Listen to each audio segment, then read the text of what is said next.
Welcome to our Supercook show. And this year we are starting with a continental dish. Guess what?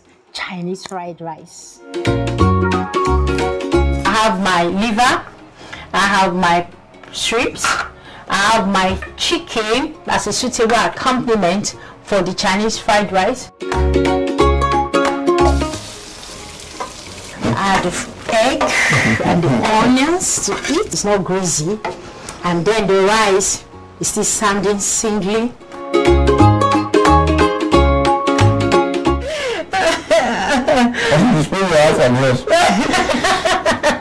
I think the rice is making the vegetables without mayonnaise very easy to take down. Very good, yes. It's very nice, it's yummy, it's delicious. And don't forget, it's healthy. It's very healthy. Now that's the most important part, yes. The health part of it. Yeah. Don't forget, this is Supercook on FTV, and I'm with the guru herself, Mrs. Owalmo. Mrs. Owalmo, CEO, or the brain behind healthy meals.